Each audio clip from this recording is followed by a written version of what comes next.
Hello दोस्तों, यदि आप भी क्लास नाइन्थ का 18 दिसंबर को संस्कृत का त्रैमासिक परीक्षा देने वाले हैं तो अभी की इस क्लास में क्लास नाइन्थ के लिए संस्कृत के हम लोग ओरिजिनल क्वेश्चन पेपर देखेंगे जो आपके 18 दिसंबर त्रैमासिक परीक्षा में पूछा जाएगा।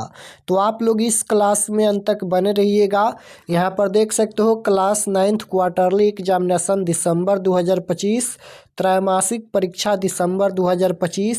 ये संस्कृत का ओरिजिनल क्वेश्चन पेपर है 18 दिसंबर त्रैमासिक परीक्षा के लिए। संस्कृत का विषय कोड 105 रहेगा और यहाँ पर समय 3 घंटा का मिलेगा और पूर्णांक 80 रहेगा। 80 नंबर का एग्जाम होगा। तो सबसे पहले पेपर में खंड अ मिलेगा। खंड अ में आपसे ऑब्जेक्टिव क्वेश्चन पूछा जाएगा।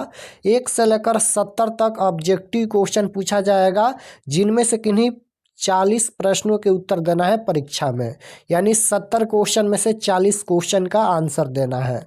तो पहला नंबर क्वेश्चन यहाँ पर पूछा गया है कि नीति शतक के रचनाकार निम्न में से कौन है। ये संस्कृत का ओरिजिनल क्वेश्चन पेपर है। नीति शतक के रचनाकार निम्न में से कौन है। तो फर्स्ट क्वेश्चन का राइट आंसर ऑप्शन नंबर यहाँ पर सी हो जाएगा, भर्तृहरि। फर्स्ट क्वेश्चन का करेक्ट आंसर सी हो जाएगा, नोट कर लीजिएगा, option number C right answer. Question number 2 यहाँ पर पूछा गया है। 2 नंबर क्वेश्चन है कि विपत्ति में क्या धारण करना चाहिए। विपत्ति में क्या धारण करना चाहिए। तो 2 का राइट आंसर हो जाएगा साहस। ऑप्शन नंबर बी में दिया गया है साहस, इसका राइट आंसर हो जाएगा option number B. Question number 3 यहाँ पर पूछा गया है। ये 3 नंबर क्वेश्चन है कि न्याय पथ से कौन लोग विचलित नहीं होते हैं। तो न्याय पथ से कौन लोग विचलित नहीं होते हैं। तो 3 का राइट आंसर ऑप्शन नंबर यहाँ पर बी हो जाएगा। करेक्ट आंसर बी हो जाएगा, धीर पुरुष। क्वेश्चन नंबर 4 यहाँ पर पूछा गया है कि भर्तृहरि के कितने मुक्त काव्य हैं। तो राइट आंसर क्वेश्चन नंबर 4 का ऑप्शन नंबर ए हो जाएगा 3। 4 का राइट आंसर ए हो जाएगा 3। क्वेश्चन नंबर 5 नंबर क्वेश्चन है कि सत्वताम का अर्थ निम्न में से कौन है। तो सत्वताम का अर्थ निम्न में से कौन सा है। तो राइट आंसर हो जाएगा बलवानों का। ऑप्शन नंबर बी में दिया गया है, right answer option number B हो जाएगा, बलवानों का। क्वेश्चन नंबर 6 पूछा गया है यहाँ पर कि पंचतंत्र कैसा नीति ग्रंथ है। पंचतंत्र कैसा नीति ग्रंथ है। तो राइट आंसर बी हो जाएगा, कथात्मक, option number B right answer. Question number 7 पूछा गया है यहाँ पर कि किसे ब्रह्मा भी नहीं समझा सकते हैं। तो राइट आंसर हो जाएगा अल्पज्ञ, ऑप्शन नंबर सी में दिया गया है, राइट आंसर सी हो जाएगा। 8 नंबर क्वेश्चन पूछा गया है यहाँ पर बुद्धि की अज्ञानता को कौन हरती है। बुद्धि की अज्ञानता को कौन हरती है। तो राइट आंसर हो जाएगा यहाँ पर सत्य संगति, ऑप्शन नंबर ए में दिया गया है, right answer option number A हो जाएगा, सत्य संगति। क्वेश्चन नंबर 9 पूछा गया है यहाँ पर कि वर्णात्कर नामक पुस्तक के लेखक निम्न में कौन है। तो राइट आंसर हो जाएगा Acharya Jyotishwar Thakur. Option number D में दिया गया है, राइट आंसर डी हो जाएगा क्वेश्चन नंबर 9 का। क्वेश्चन नंबर 10 देखिएगा, यहाँ पर पूछा गया है मगध मंडल का प्रसिद्ध लोक नृत्य निम्न में से कौन सा नहीं है। नहीं पूछा गया है। तो राइट आंसर सी हो जाएगा यहाँ पर जट जटिन। Option number C right answer हो जाएगा, जट जटिन। क्वेश्चन नंबर 11 यहाँ पर पूछा गया है कि अपदान कारक में कौन सी विभक्ति प्रयुक्त होती है। तो अपदान कारक में कौन सी विभक्ति प्रयुक्त होती है। तो पंचमी विभक्ति प्रयुक्त होती है, right answer option number C हो जाएगा। क्वेश्चन नंबर 12 पूछा गया है कि सम उपसर्ग से निर्मित पद निम्न में से कौन सा है। तो सम उपसर्ग से निर्मित पद निम्न में से कौन सा है। तो राइट आंसर क्या हो जाएगा, संस्कृत। ऑप्शन नंबर सी में दिया गया है, राइट आंसर सी होगा। 13 नंबर क्वेश्चन यहाँ पर देखिएगा पूछा गया है। 13 नंबर क्वेश्चन यहीं पर है कि त्वा कुत्र गच्छसि पदत्त वाक्य में अव्यय पद निम्न में कौन है। तो कुत्र हो जाएगा, option number B right answer. 13 का राइट आंसर बी होगा। क्वेश्चन नंबर 14 देखिएगा, यहाँ पर पूछा गया है। ये क्वेश्चन नंबर 14 है कत्वा प्रत्यय से निर्मित पद निम्न में कौन सा है? तो 14 का right answer option number C हो जाएगा, खंडविता। Option number C right answer. Question number 15 देखिए, ये 15 नंबर क्वेश्चन है। 15 नंबर क्वेश्चन है कि जल पातुम इच्छामि रेखा किंग पद में कौन सा प्रत्यय प्रयुक्त है? तो राइट आंसर 15 नंबर का ऑप्शन नंबर ए हो जाएगा, तुमुन। तुमुन हो जाएगा option number A right answer. Question number ये 16 देखिए पूछा गया है, ये क्वेश्चन नंबर 16 है कि बुद्धि प्लस मतुप से निर्मित पद निम्न में कौन सा है? तो राइट आंसर 16 नंबर का ऑप्शन नंबर डी हो जाएगा यहाँ पर, बुद्धिमान। क्वेश्चन नंबर 17 देखिएगा, यहाँ पर पूछा गया है, ये क्वेश्चन नंबर 17 है कि औनम पद में कौन सा प्रत्यय प्रयुक्त है? तो राइट आंसर 17 का ऑप्शन नंबर बी हो जाएगा, अन।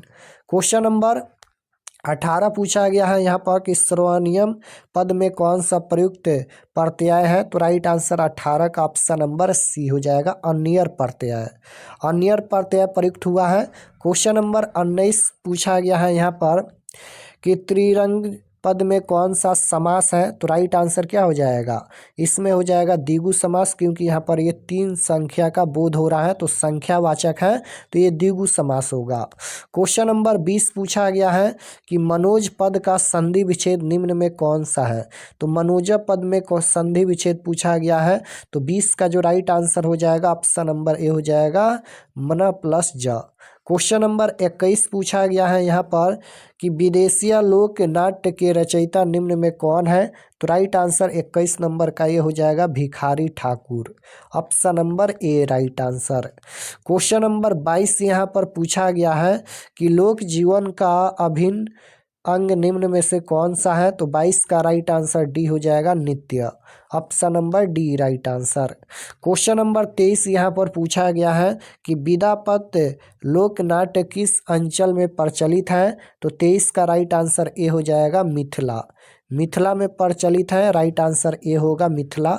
24 नंबर क्वेश्चन है कि पद्मश्री जगदम्बा देवी किस कला में निपुण थी? तो राइट आंसर 24 का ऑप्शन नंबर बी हो जाएगा, चित्रकला में। Option number B right answer हो जाएगा, चित्रकला में। क्वेश्चन नंबर 25 पूछा गया है कि वर्णात्मक नामक ग्रंथ में नृत्य के कौन से भेद नहीं बताए? तो राइट आंसर 25 का ऑप्शन नंबर डी हो जाएगा, यहाँ पर Bharatanatyam. Option number D right answer हो जाएगा।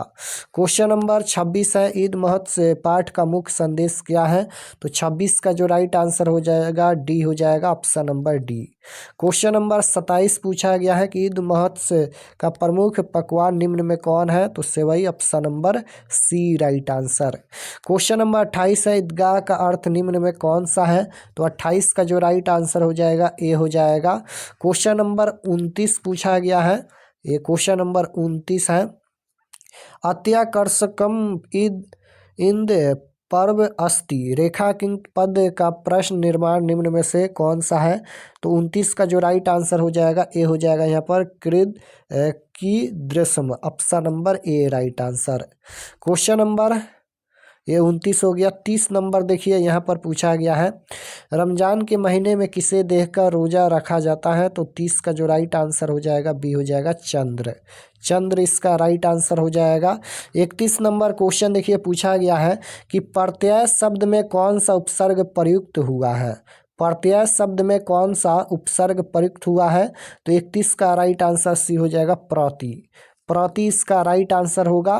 क्वेश्चन नंबर 32 पूछा गया है कि प्राकृतिक पद में कौन सा तद्धित प्रत्यय है?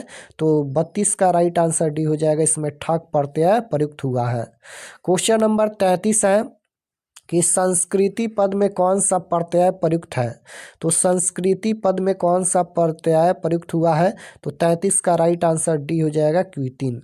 क्वेश्चन नंबर 34 है, चूर धातु का रूप लोट लकार में निम्न में कौन सा है? तो राइट आंसर हो जाएगा, चूर्ण। Option number C right answer.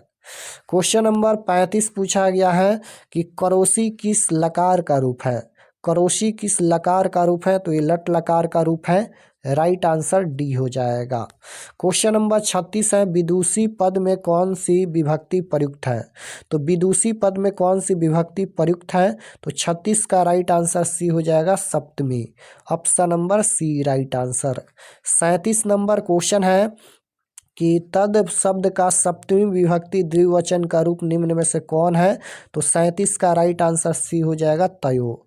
Option number C right answer. 38 number question है कि द्विगु समास का उदाहरण निम्न में कौन सा है? तो द्विगु समास का उदाहरण कौन सा है? तो 38 का राइट आंसर सी हो जाएगा यहाँ पर, चतुर्युगी। Option number C right answer. 39 number question है यहाँ पर कि मध्यम पदलोपी समास का उदाहरण निम्न में कौन सा है? तो 39 का right answer option number B हो जाएगा यहाँ पर, महाराज। Option number B right answer. 40 number question है कि दासानंद समस्त पद में कौन सा समास प्रयुक्त है? तो दासानंद ये कौन सा समास होगा? बहुब्रीहि समास होगा। Right answer option number B हो जाएगा। तो 40 प्रश्नों का ही उत्तर देना है। 40 क्वेश्चन हम बता दिए हैं। और चलिए आपको बताते हैं कि आप लोग ऑब्जेक्टिव सब्जेक्टिव कहाँ से डाउनलोड कर सकते हैं। और चैनल पर नए होंगे तो चैनल को ज़रूर सब्सक्राइब कर लेना, ताकि आने वाले नेक्स्ट क्लास आपके पास ज़रूर पहुँचे। तो objective subjective question answer download करने के लिए गूगल पर चले आना है और आपको सर्च करना है RK expert study. RK expert study आपको गूगल में सर्च करना है। तो जैसे ही आरके एक्सपर्ट स्टडी गूगल पर सर्च करेंगे तो आपके सामने इस प्रकार से फर्स्ट पेज आएगा। इस पर आपको क्लिक करना है। क्लिक करने के बाद ये ओपन हो जाएगा। ओपन होने के बाद आपको नीचे आना है क्लास 9th के सेक्शन में। तो यहाँ पर देखिए ये क्लास 9th का सेक्शन है और इसमें सभी सब्जेक्ट का क्वेश्चन पेपर दिया गया है। तो जैसे आपको हिंदी का देखना है तो 18 दिसंबर class 9th Hindi question paper quarterly exam 2025, इस पर क्लिक करेंगे। और संस्कृत का देखना है तो यहाँ पर देखिए 18 दिसंबर class 9th Sanskrit question paper quarterly exam 2025। तो यहाँ पर हिंदी और संस्कृत दोनों का क्वेश्चन पेपर दिया गया है। यहाँ पर क्लिक करके क्वेश्चन पेपर देख सकते हैं।